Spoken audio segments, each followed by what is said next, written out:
Warahmatullahi wabarakatuh. Berjumpa kembali bersama saya Isdrian Triatma dalam channel SMP Negeri 16 Bogor.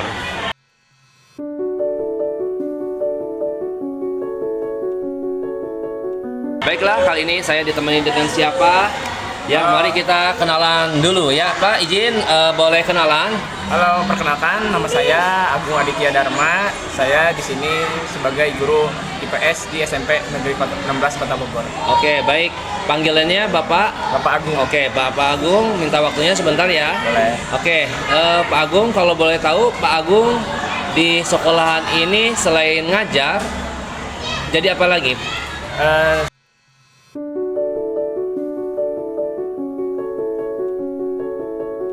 Selain menjadi guru pengajar, saya ditugaskan sebagai guru wali kelas. Oke, baik. Wali kelas berapa, Pak? Wali kelas 83.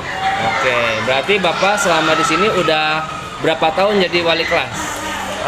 Terhitung sudah kurang lebih 3 tahun jadi wali kelas. Oke, baik, 3 tahun. Berarti 3 tahun ini alhamdulillah ya ada pengalaman ya. Alhamdulillah. Oke, baik, Pak Agung, izin saya akan bertanya tentang seputar wali kelas. Nah, di wali kelas itu selain ketua kelas, ada apa lagi sih susunan kepengurusan di dalam kelas itu? Oke, jadi kalau untuk kepengurusan atau organigram kelas itu biasanya kita bentuk di saat hari pertama masuk ke kelas. Nah, biasanya selain ada ketua kelas, itu wali kelas juga ikut serta dalam pembuatan ketua kelas, wakil ketua kelas, sekretaris, bendahara, dan para seksi lainnya kayak seksi olahraga, seksi keamanan, seksi kebersihan, dan lain sebagainya. Oke, baik. Kemudian dalam menyusun jadwal piket, bagaimana biasanya Pak Agung? Apa selain ke anak-anak, apa Pak Agung punya cara lain? Kalau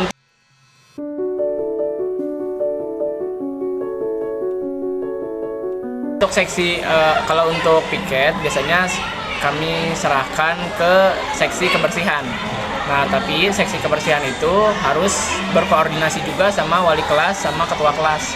Jadi secara pembuatan memang kita kembalikan lagi ke siswa, cuman harus sepengetahuan wali kelasnya juga.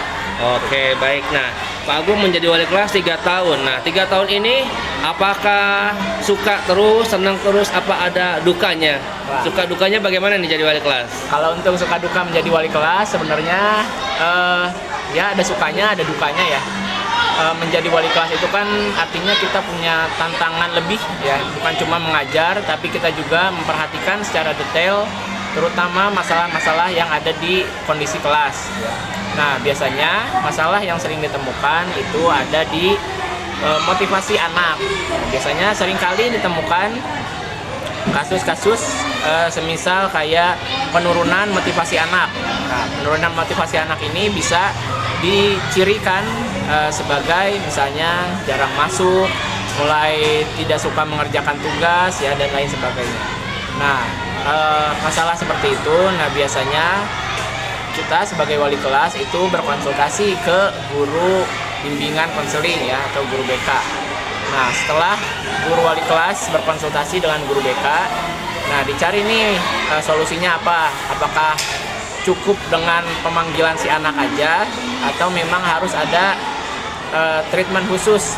Treatment khusus itu bisa jadi misalkan pemanggilan orang tua seperti itu. Oke, baik.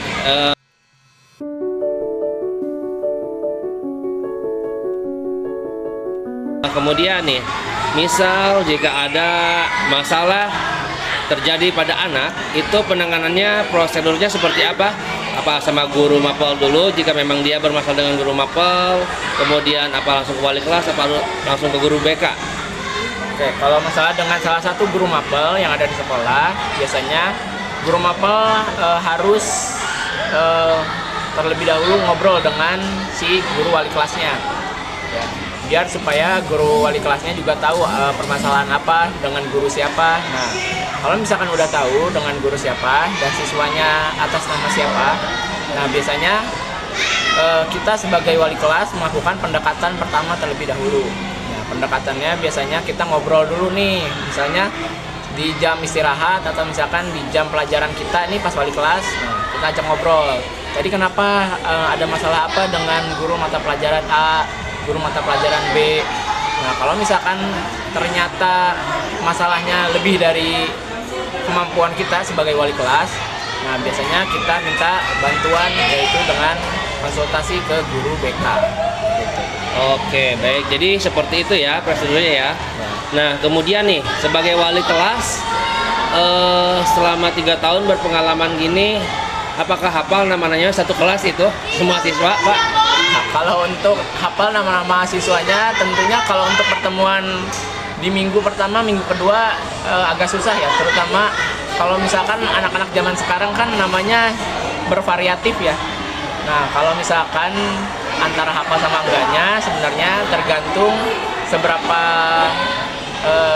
cepat kita menghafal nama dan seberapa sering kita ketemu. Biasanya kan kalau misalkan anak-anak yang bermasalah ya dalam tanda kutip itu biasanya lebih cepat dihafal tuh sama guru-guru. Atau misalkan anak yang memang ketahuan paling rajin, nah itu biasanya ditandain sama guru udah paling rajin. Nah, tapi biasanya kalau secara general itu memang butuh waktu, mungkin sekitar 2-3 minggu pertemuan itu insya Allah udah hafal. Oke, baik. Nah, kemudian selaku wali kelas, apa sih yang tidak disenangi oleh wali kelas terhadap perwaliannya, terhadap siswanya? Apa nih yang bikin tidak senang wali kelas kepada siswanya? Sebenarnya untuk menjadi wali kelas itu cukup menyenangkan ya, terutama kalau misalkan kelasnya memang sudah dikenal disiplin dan tertib.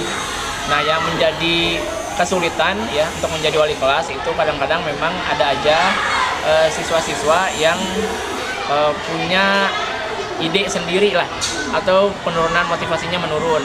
Entah misalkan dia ikut-ikutan jadi murid yang bandel, atau misalkan dia jadi malas-malesan untuk masuk sekolah. Nah, itu biasanya yang membuat wali kelas lumayan kewalahan. Apalagi kalau misalnya jumlah perwaliannya itu memang terbilang cukup banyak.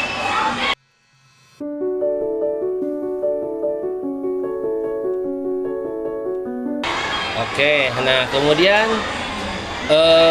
hubungan dengan orang tua bagaimana menurut Bapak Agung nih komunikasinya? Apa ada grup khusus?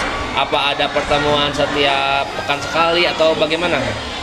Kalau untuk pertemuan berhubungan dengan orang tua siswa itu biasanya karena saya wali kelas 8 itu biasanya saya ngobrol dulu dengan wali kelas 7. Nah, biasanya ada apa sih dengan orang tua siswa di kelas 7 sebelumnya? Nah, kayak gimana dinamikanya? Siapa yang biasanya sering lebih mudah untuk diajak ketemu? Nah, kalau misalkan udah tahu, nah biasanya kita sebagai wali kelas 8 itu tinggal melanjutkan aja. Nah, biasanya bercara untuk berkomunikasinya itu bisa lewat grup khusus untuk orang tua siswa. Oke, baik. Terima kasih Pak Agung atas waktunya. Ya, mudah-mudahan siapapun yang sedang menyaksikan acara channel YouTube SMP Negeri 16 ini ya, yang melihat dapat manfaatnya. Apalagi yang belum pernah menjadi wali kelas. Ya, mudah-mudahan dengan melihat seperti ini, ya setidaknya ada referensi lah. Nanti kalau jadi wali kelas harus seperti apa. Oke, baik.